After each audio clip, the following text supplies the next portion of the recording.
દેવનગરી મહેમદાવાદ પવિત્ર વાત્રક નદીને કિનારે આવેલ એશિયાના સૌથી મોટા શ્રી ગણેશાકાર દેવસ્થાન જે દાહીબાના પ્રેરણાયુક્ત દેવસ્થાન ખાતે હિન્દુ ધર્મમાં આવતા વર્ષ દરમિયાન વિવિધ તહેવારોની ભવ્યથી ભવ્ય ઉજવણી કરવામાં આવે છે। તો આજે પણ હિન્દુ ધર્મમાં જેનું ખૂબ જ મહત્વ હોય છે એવા હોળીના તહેવાર નિમિત્તે અને હોળીના પર્વ નિમિત્તે મંદિરના પટાંગણમાં ભવ્યથી ભવ્ય મંદિરને રોશનીથી અને લાઇટિંગોથી ઝગમગીત કરવામાં આવ્યું હતું। ત્યારે ગજાનન મહારાજને પણ સુંદર શણગાર કરવામાં આવ્યો હતો અને મંદિરના પટાંગણમાં આપ દ્રશ્યમાં જોઈ શકો છો તે ઇકો ફ્રેન્ડલી હોળી જેની છેલ્લા 1 મહિનાથી તડામાર તૈયારીઓ ચાલી રહી હતી એવી ઇકો ફ્રેન્ડલી જે આ દ્રશ્યમાં જોઈ શકો છો તે હોળી 20 ફૂટ પહોળાઈ અને 41 ફૂટ લંબાઈ એવી ઇકો ફ્રેન્ડલી હોળી જેની અંદર વિવિધ જડીબુટ્ટીઓ અને ઔષધિઓનો ઉપયોગ કરવામાં આવે છે।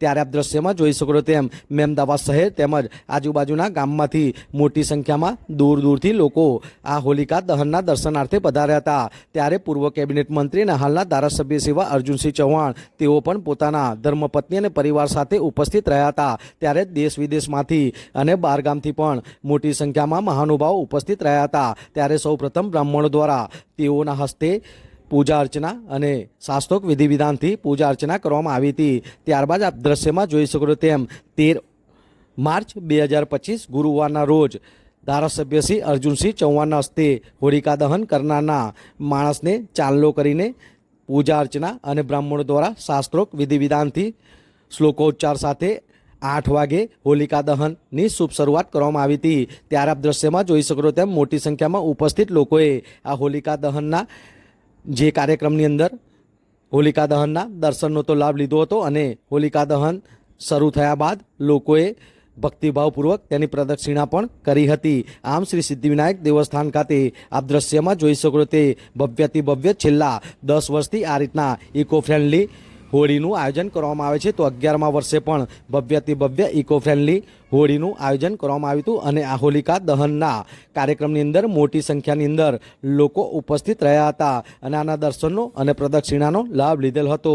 ત્યારે આ હોલિકાની અંદર લોકો દ્વારા હારડા, ખજૂર, ધાણી, ચણા જેવા અનેક વસ્તુનું એની અંદર હોળીની અંદર દહન કરીને પૂજા અર્ચના કરવામાં આવી હતી। ત્યારે આપ દ્રશ્યમાં જોઈ શકો છો તે ડ્રોનથી પ્રહલાદને ઉડતા જોતા સૌના મન મોહી ગયા હતા અને સમગ્ર વાતાવરણ જાણે ભક્તિમય સમૂહ જોવા મળ્યું હતું।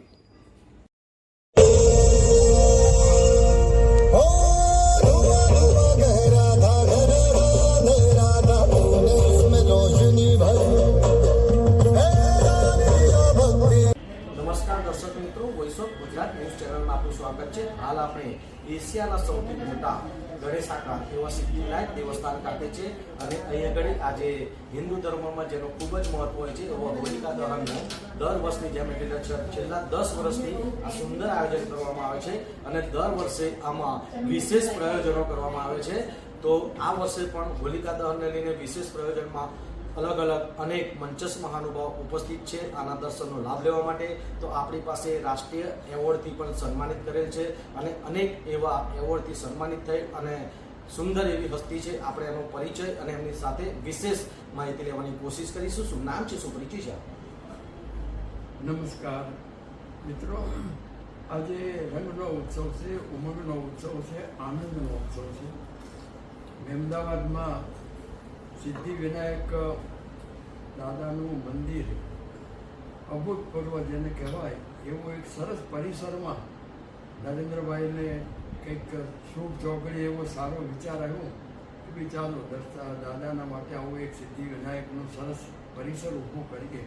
કારણ કે આવા રૂડા મંદિરો બનાવવાનું સાહેબ ઈશ્વર કોઈક જ નસીબદાર લોકોને સદનસીબો એને સોંપે છે। બધાને આ સદભાગ્ય મળતું નથી, પણ મને કહેતા આનંદ થાય છે કે આજે 5000 ઉપરાંત લોક કલાકારો અમારી સાથે કામ કરતા થયા છે। ભારતભરમાં નહીં પણ દેશ પરદેશમાં કાર્યક્રમો કરવા આવતા થયા છે।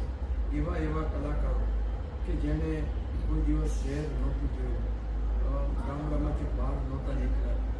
એક જ દાખલો આપો, આ પુષ્કરના મેળામાં અમે ફરવા ગયેલા તો એક છોકરી 17-18 વર્ષની કાળા કપડાં પહેરીને કરીને સુંદર નૃત્ય કરતી હતી। લોકોનો ટોળો હતો। મેં એને પૂછ્યું, बहन जी आपका नाम क्या है? सर गुलाबी तो मेरा नाम है। मैंने कहा गुलाबी आप इतनी अच्छी डांस हो रस्ते पर क्यों नाच रही है? बोले साहब छोड़ो हम तो मदारण ठहरे, रस्ता पर नहीं नाचे तो खाना कहाँ से मिलेगा?